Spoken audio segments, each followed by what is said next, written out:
Selamat berjumpa dalam pembelajaran matematika pada capaian kompetensi statistika dan indikator pencapaian kompetensi adalah tabel distribusi frekuensi.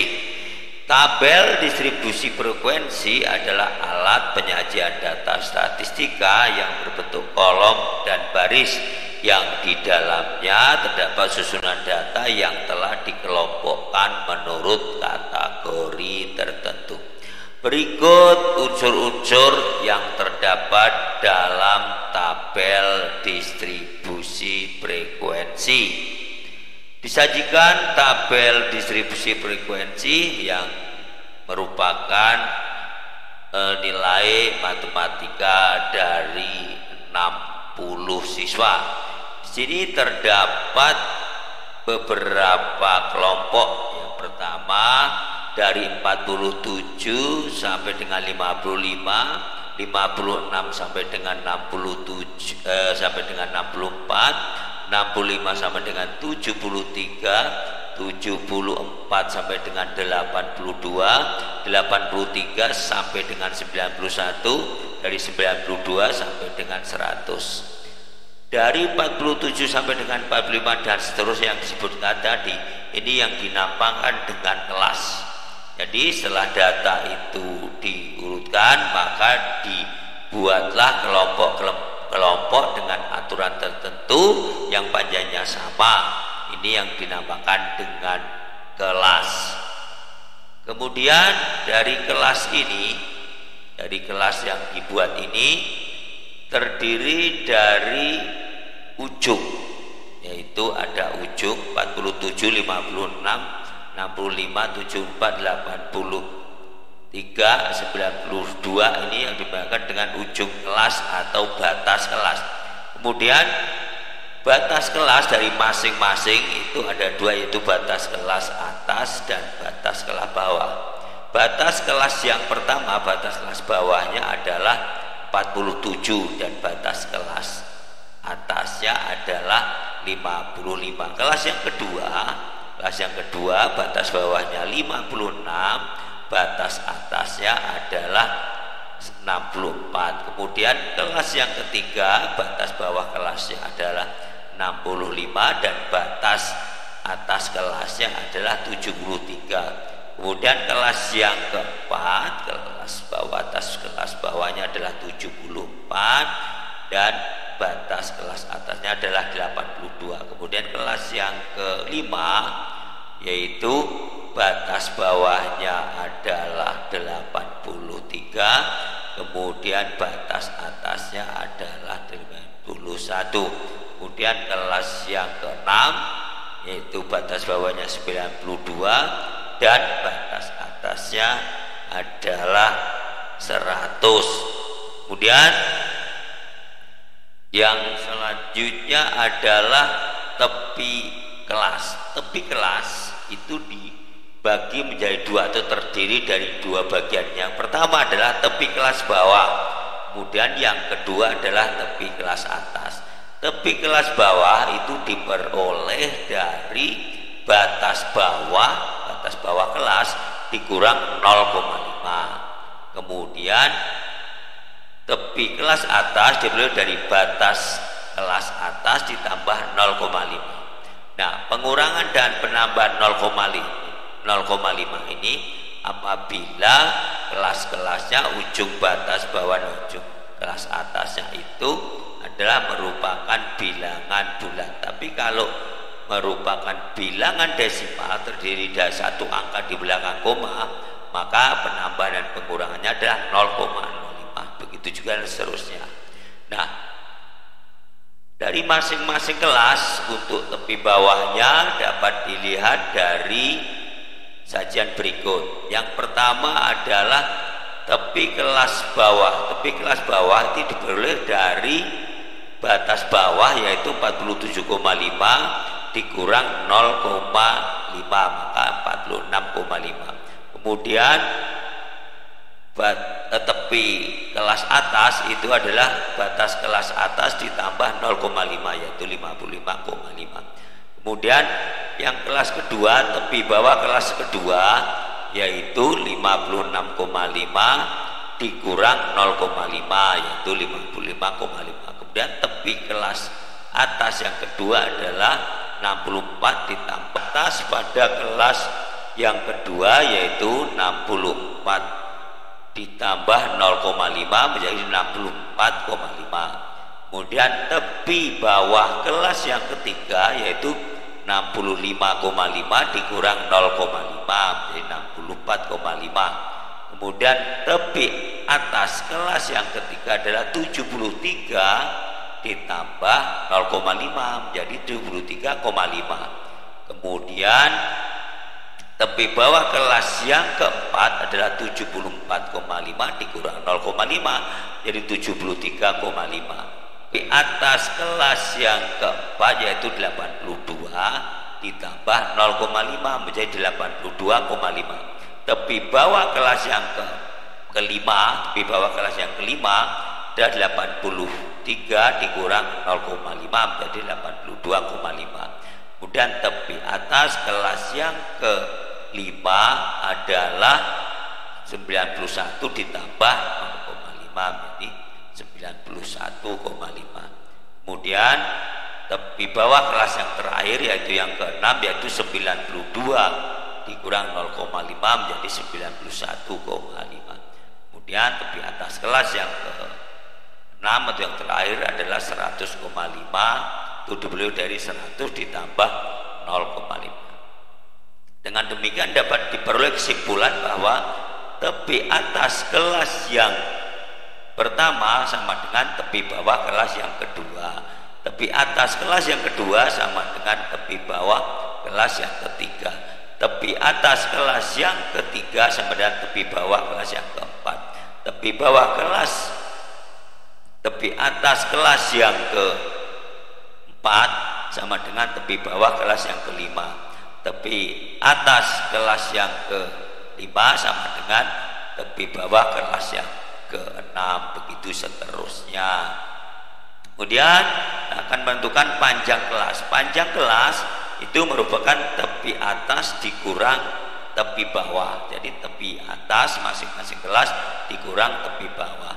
Sehingga dari sini untuk kelas yang pertama tepi atasnya ada 55,5 dikurang 46,5. Jadi panjang kelasnya adalah sama dengan 9. Jadi begitu juga 64,5 dikurang 55,5 sama dengan 9. Jadi panjang atau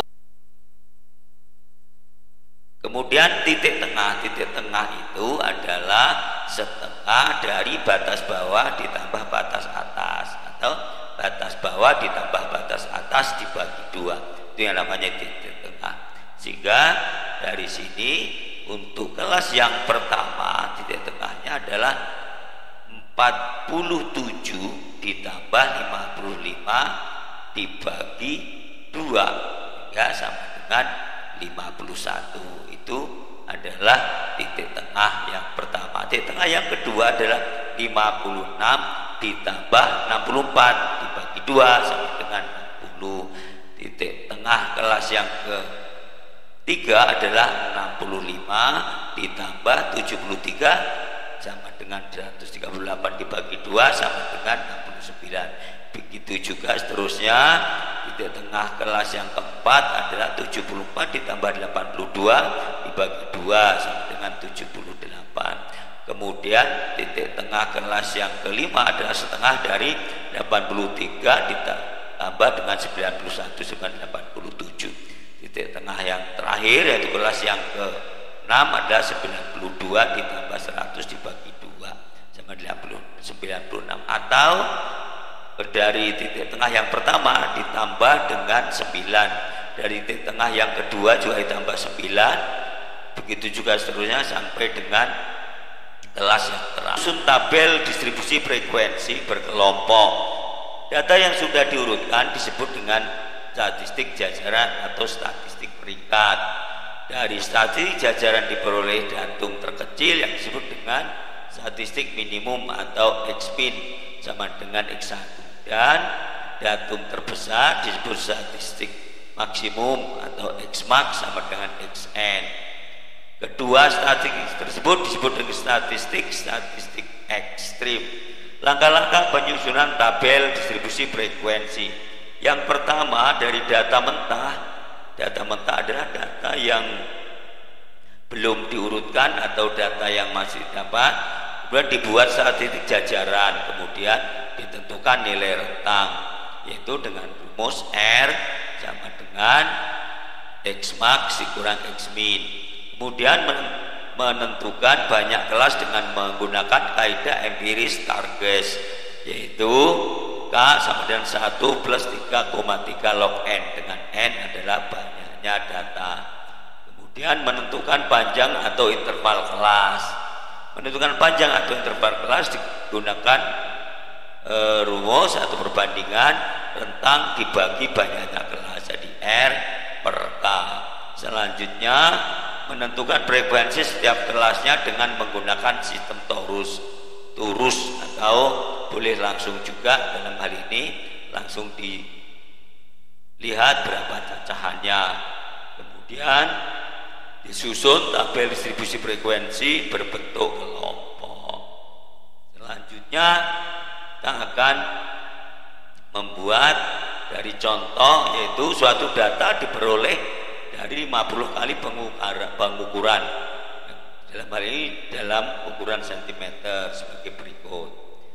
Pertama, data yang tertera di sini dari 57, 49, 25, 44, 32, 56, 64, 38, 44, 52 dan seterusnya, yang terdiri dari 50 data ini. Yang pertama akan dibuat tabel distribusi frekuensi dari data berkelompok di atas. Langkah pertama adalah data ini diurutkan, yaitu membuat statistik jajaran untuk data di atas, yaitu urutan terkecil sampai dengan terbesar, yaitu terkecil ada 19, 2, kemudian terbesarnya adalah 76. Nah, 19 ini adalah data minimum dan 76 adalah data maksimum.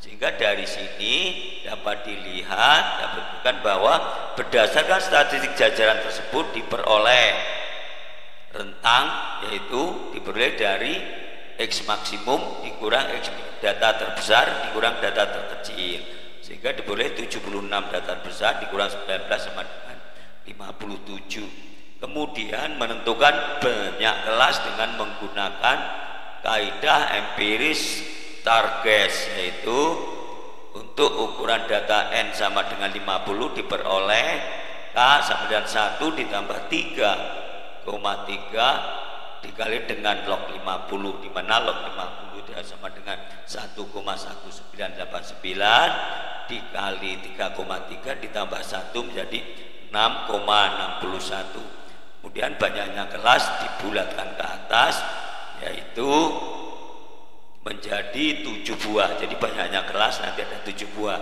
Kemudian menentukan panjang kelas. Menentukan panjang kelas itu adalah rentang dibagi banyak kelas, yaitu R per K, itu sama dengan 57, itu adalah rentangnya, dan kemudian banyak kelasnya adalah 7 sama dengan 8,142. Nah, 8,142 ini dibulatkan ke atas. Dan tujuan untuk panjang kelas diusahakan adalah ganjil, karena untuk mempermudah perhitungannya untuk titik tengahnya supaya menjadi bilangan bulat. Kemudian panjang kelas dibulatkan ke atas menjadi 90 cm. Berikutnya dari yang dapat tadi dengan panjang kelas 9 dan nilai statistik minimum dijadikan batas bawah kelas pertama dan ditetapkan sebagai frekuensi dari masing-masing kelas dari data jajaran yang diperoleh. Jadi statistik minimum dilihat dari tabel tadi yang data terkecil, dan kemudian dari data minimum tadi dibuat jadi kelas yang pertama, yaitu batas bawah untuk kelas yang pertama. Sehingga dari data yang ada setelah diurutkan ini, yaitu diperoleh dari hasil pengukuran dari data tersebut adalah untuk kelas yang pertama adalah 19 sampai dengan 27 27, dari 19 sampai dengan 27, yaitu panjang kelasnya 9. Kemudian frekuensi dari 19 sampai dengan 27 ada 3, yaitu 19, 25, 26. Kemudian kelas yang kedua yaitu 28 sampai dengan 36, yaitu 1, 2, 3, 4, 5, 6, 7, 8, ada 8. Kemudian yang kelas ketiga 37 sampai dengan 45, 37 sampai dengan 45 ada 1, 2, 3, 4, 5, 6, 7, 8, 9, 10, 11, 12, 13, itu ada 13. Kemudian dari 46 sampai dengan 54 yaitu 1, 2, 3, 4, 5, 6, 7, 8, 9, 10, 11,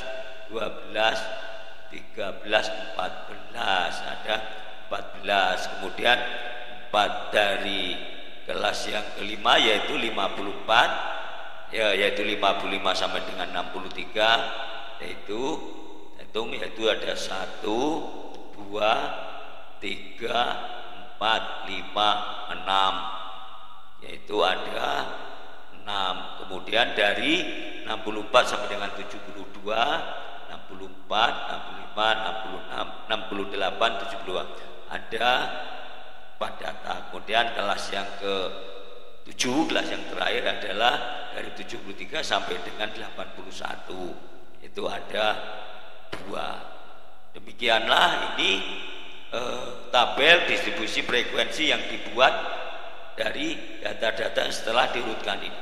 Kemudian yang terpenting dalam tabel distribusi frekuensi yang harus ada adalah yang pertama adalah kelas.